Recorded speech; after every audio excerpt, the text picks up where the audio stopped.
Esse é o Thales. E esse é o Ike. E nós somos os Bright Brothers. E bem-vindos a mais uma edição de Descobrindo Personalidades com os Bright Brothers. Estamos aqui com um convidado, ele é escritor, cineasta. Estamos aqui com Adroaldo Almeida. Seja bem-vindo. Olá, tudo bacana, bom falar com vocês, Thales, Ike, um abraço aí na Valéria e toda a turma que acompanha esse programa de vocês. Estou feliz e honrado por estar aqui para bater esse papo, enfim. Sim, a gente fica muito feliz também de poder aqui conversar contigo. Acho que vai ser algo muito inspirador, muito divertido. E a gente, no início aqui do programa, a gente sempre pede ao convidado para se apresentar um pouquinho, dar uma visão geral sobre quem é Adroaldo Almeida, para que quem esteja assistindo conheça um pouquinho. Você faz, né, muita coisa, então acho que vai ser bem interessante ficar sabendo assim, um pouquinho de quem é Adroaldo Almeida. Olha, eu me considero primeiro escritor, né? Eu venho da literatura. Eu estudei agropecuária, direito e gestão pública. Eu sou advogado há quase 35 anos e fui prefeito da minha cidade, fiz política também. Mas a minha vocação sempre foi uma vocação artística, mais voltada para a literatura. Eu escrevi diversos livros, eu sou autor de contos, poesias e romances.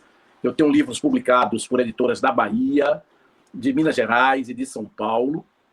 Livros com tradução para a Itália e lançamento em Milão, livros com tradução para o espanhol, lançamento em Buenos Aires.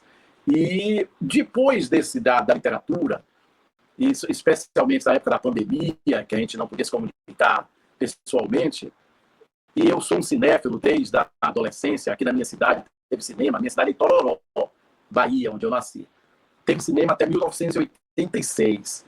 Para vocês terem uma ideia, no domingo tinham 3 sessões. Era chamada matinal, 10 da manhã, matinê, 3 da tarde, e soirée, que era às 8 da noite. Eu ia nas 3 sessões para ver esses filmes comuns e filmes de arte também. E quando foi na pandemia, sem poder divulgar os meus livros, tive a ideia de produzir book trailing dos livros. Chamei meus amigos que trabalhavam com audiovisual, especialmente Luiz Sérgio Ramos e Gideon Rosa, e produzimos o primeiro book trailer de um livro meu. Aí, a partir daí, eu me introduzi no mundo do audiovisual, especialmente como roteirista e diretor geral. Então, eu sempre fui da literatura. Eu lembro que, quando eu estudava, no meu tempo chamava ginásio, que hoje é o ensino fundamental, antes do ensino médio, eu já escrevia poesia e também já recitava, já fazia peças de teatro, tudo mais na escola. Quando eu fui para a EMARC, eu fiz o ensino médio da EMARC de Uruçuca, que hoje é Instituto Federal, aí lá eu fui conhecer mais gente desse ambiente. Foi quando eu tive o meu primeiro poema publicado. Eu tinha 17 anos de idade, foi publicado num jornalzinho chamado Emarquiano, que era um jornal lá da escola. Quando eu vi meu nome, meu poema naquilo, chegou quase o coração sai pela boca.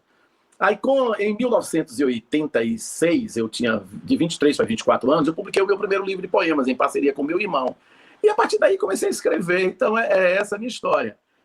Aí, se você perguntar quais são as influências, que geralmente as pessoas perguntam isso quando a gente vai tratar de literatura, eu sempre vou nas feiras literárias. Recentemente estive aí na Flicacau, numa mesa aí no Teatro Adonias Filho, em Itabuna.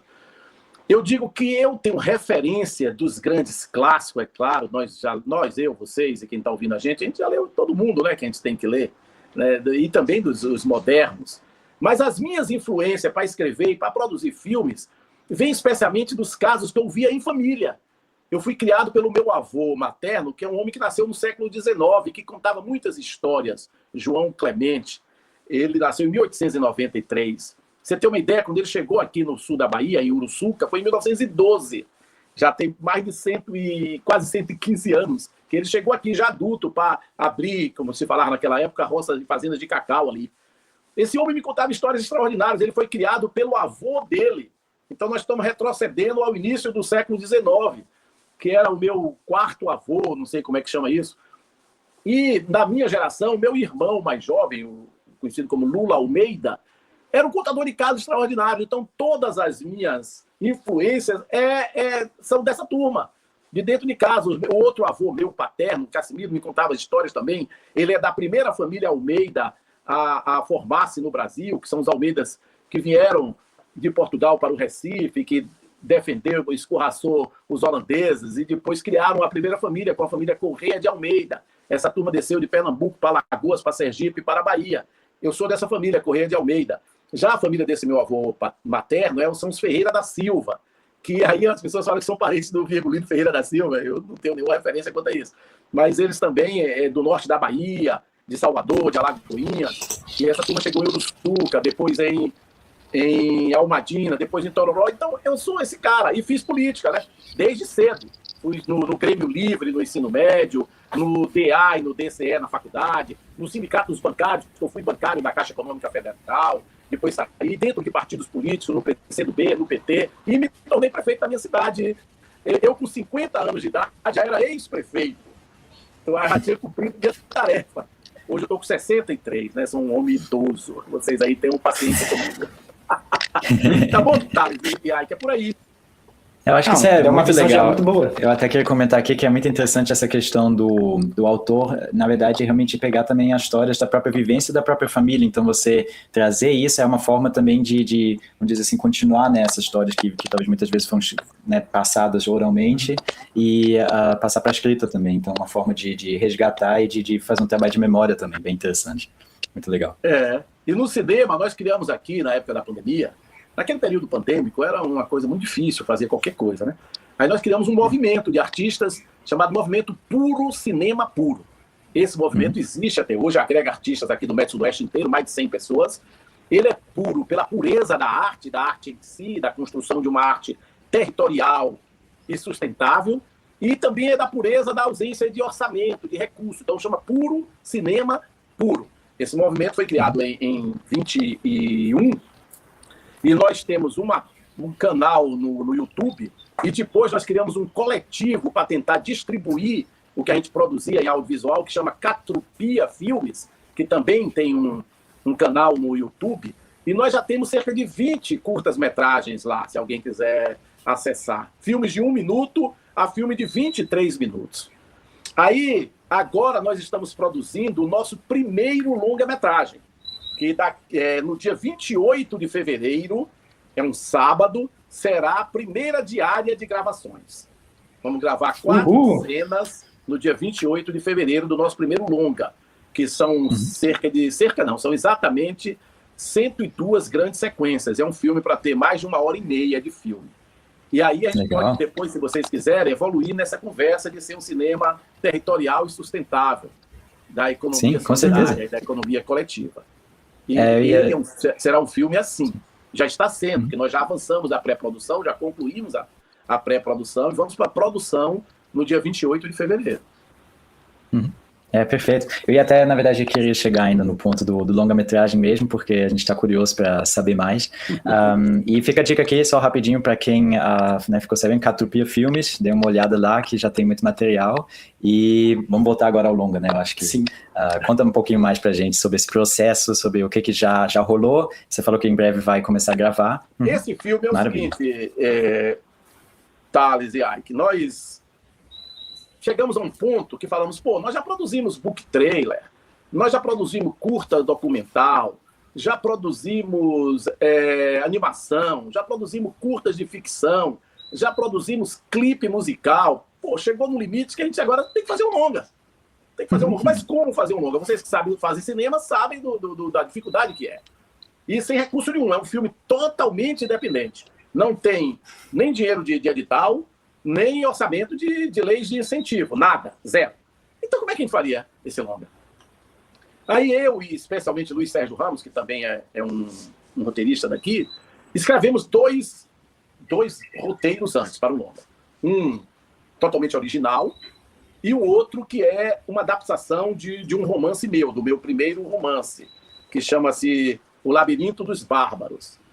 Aí, pronto, fizemos era uma adaptação desse romance, e o outro roteiro era um roteiro original. É um roteiro original, porque esses projetos existem, os dois estão aí. Meus e de Sérgio. Bicho, não dava para fazer.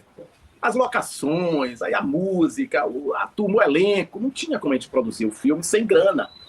E esse é o nosso ideal, é produzir cinema de baixíssimo orçamento. Esse é o desiderato, o fim, o objetivo do puro cinema puro, o nome diz. Aí eu fui construir um filme, comecei a pensar, falei, vamos fazer um filme onde o objeto, as pessoas chamam de tema, eu não gosto disso, mas o objeto sejam essas pessoas de cidade pequena e os seus dramas. Quem não vê isso no cinema, ou raramente vê.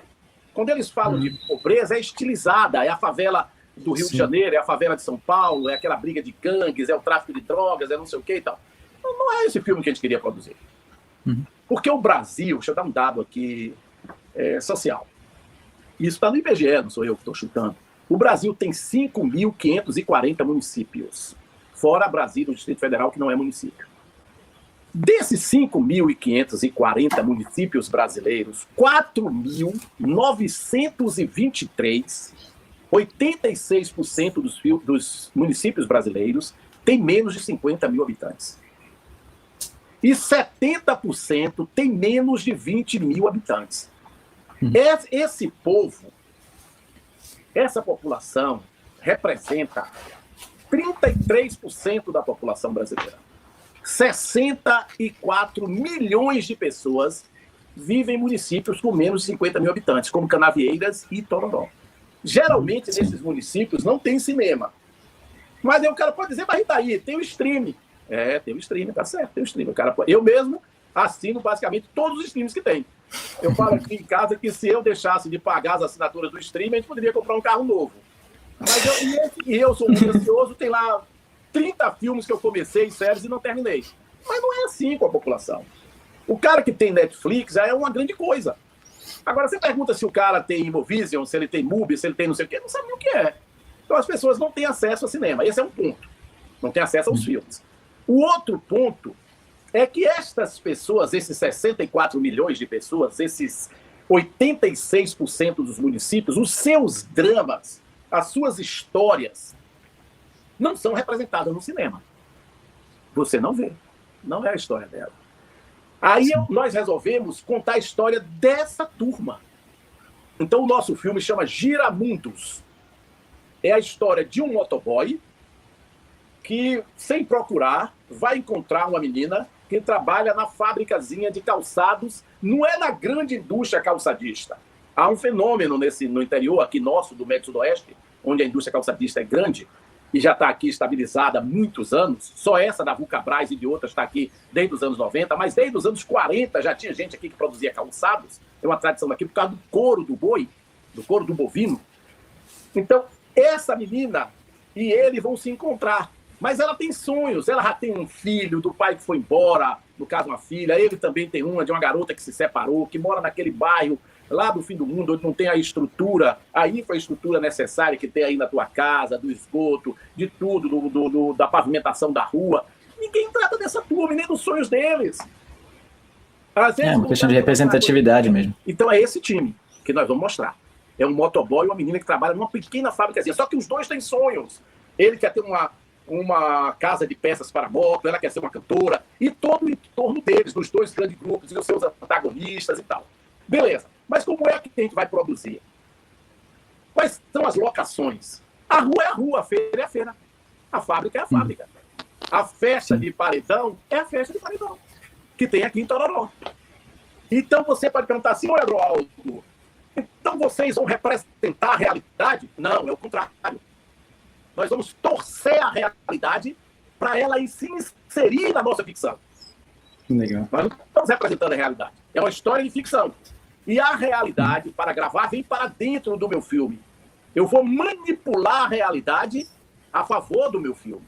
Aí eu já combinei com o feirante aqui, já combinei com a menina que tem o pastel, já combinei com o barzinho que vai ter o show, uma música romântica que alguém pensando em desclassificar, chama de brega. Vai ter tudo isso nesse filme. Mas o filme que você vai assistir, depois que a gente editar, que fizer a correção de cor, que botar a música, que montar, que fizer tudo do pós-produção, aí vai ser totalmente profissional, que já é profissional a gravação, mas nós vamos para um grande estúdio, Vitória da Conquista, onde seja. Quando eu te mostrar o filme, ele é um filme comum para o público. Ele vai ter a apresentação dos personagens, a jornada do herói, o clímax, o anticlímax e a conclusão, vai ter tudo. Então, o que é sustentável, Adroaldo, e o que é territorial? É a feitura, é a produção.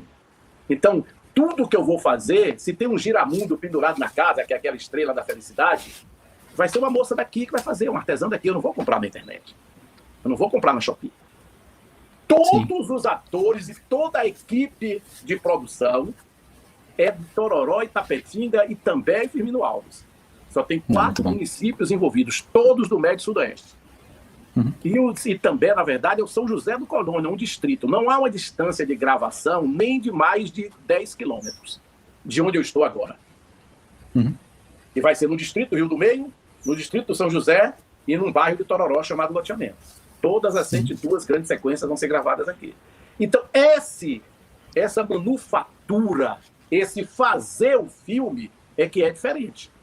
Aí essas pessoas todas são tão envolvidas, por cachê, que eu não preciso falar aqui, porque parecia uma piada, uma coisa assim. É só para não dizer, o cara tá ali totalmente de graça, não tá, você trabalhando nessa diária, então isso aqui, não vou nem falar para ti. Os músicos que vão participar, Netinho do Forró, Nete Bezerra, Joaci e outros, nenhum vai cobrar cachê. Todos eles combinaram, vão fazer, todos são do movimento Puro Cinema Puro. Então, assim nós vamos produzir a gravação dos filmes.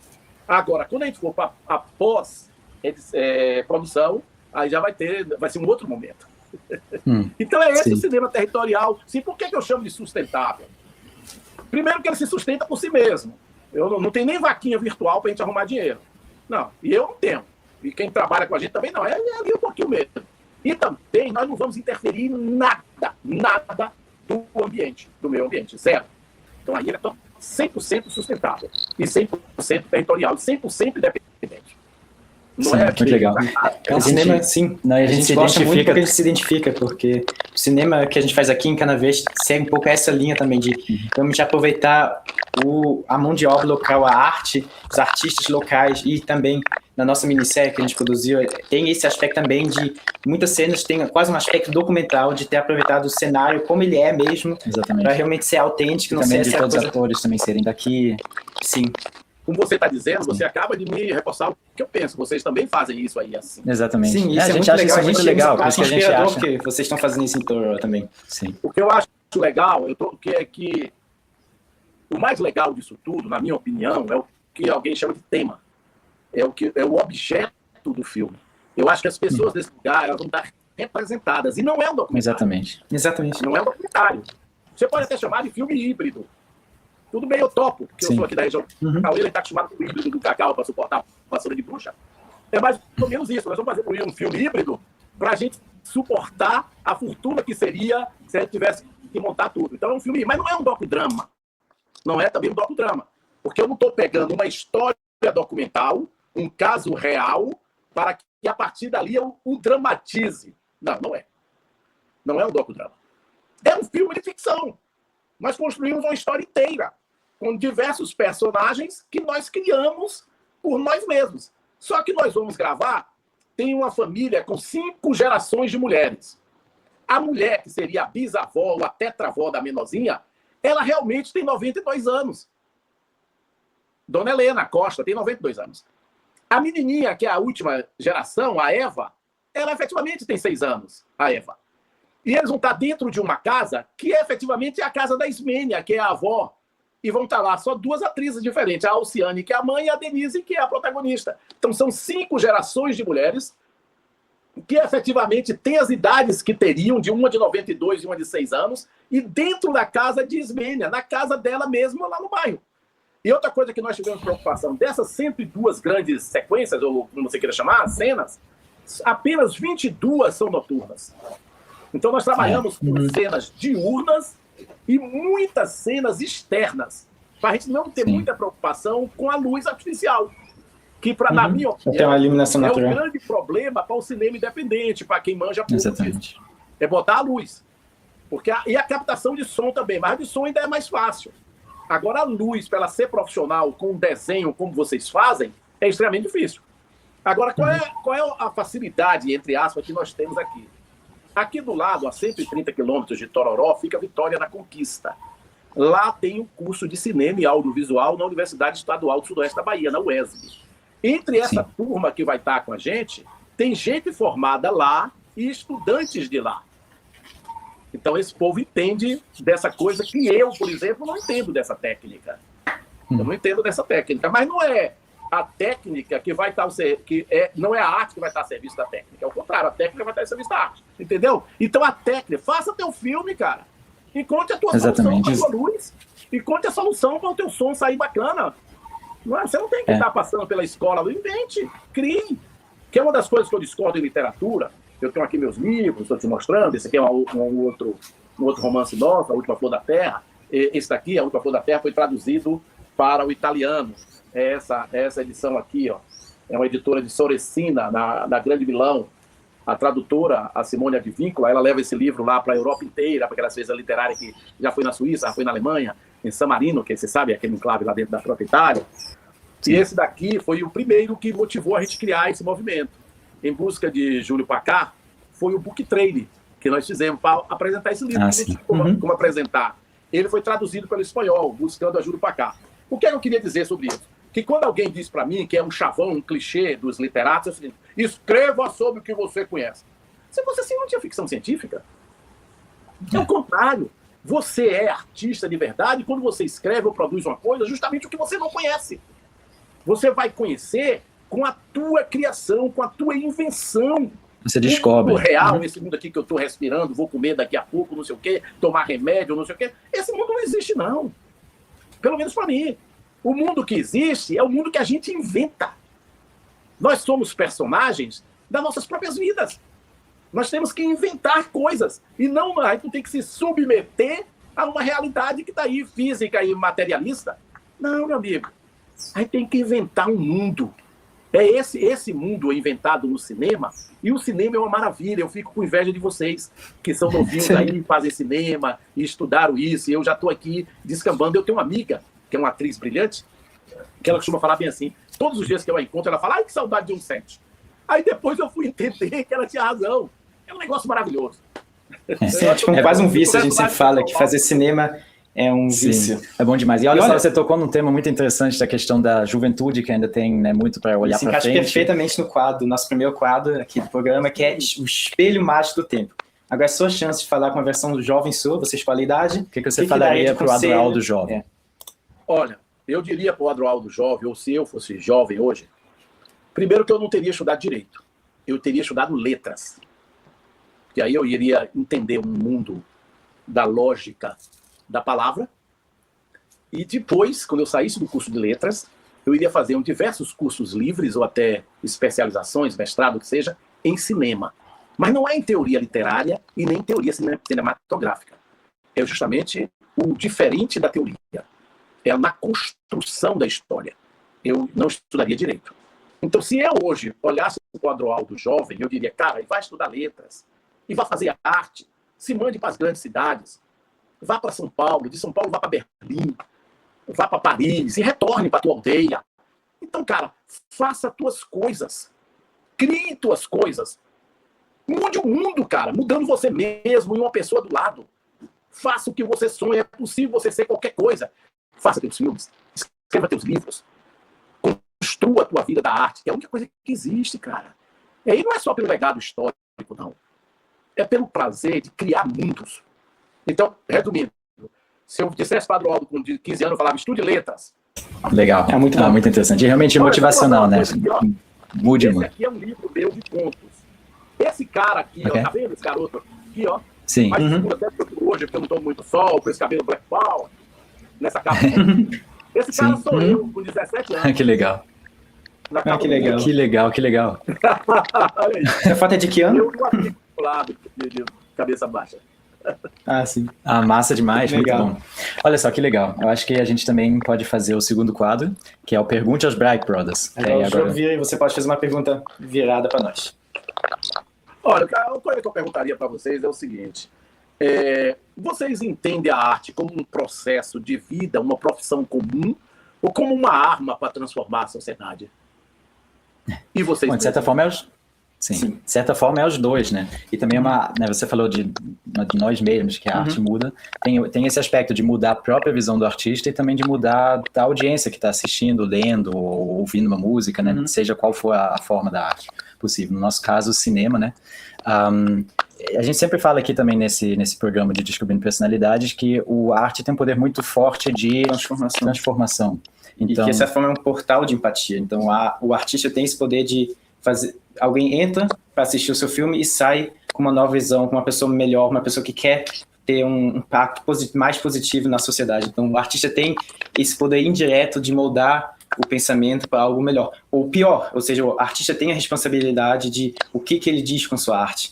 Ele tem esse grande poder de mexer com a psique da audiência. Então, e por isso que o que é mostrado também, quem é mostrado é muito importante, por causa dessa questão de representatividade mesmo, como você mesmo falou, muitas vezes a gente tem filmes de cidade grande, que é importante você ter realmente representatividade de pessoas que vivem em cidade grande, em várias formas, de várias classes sociais, realidades diferentes, mas acaba que muitas vezes as vidas das cidades pequenas não têm tanta visibilidade por simplesmente não ter tantas obras que tratam isso. Exatamente. Então, projetos como o seu, ou como a gente tenta fazer aqui em Canavieiras,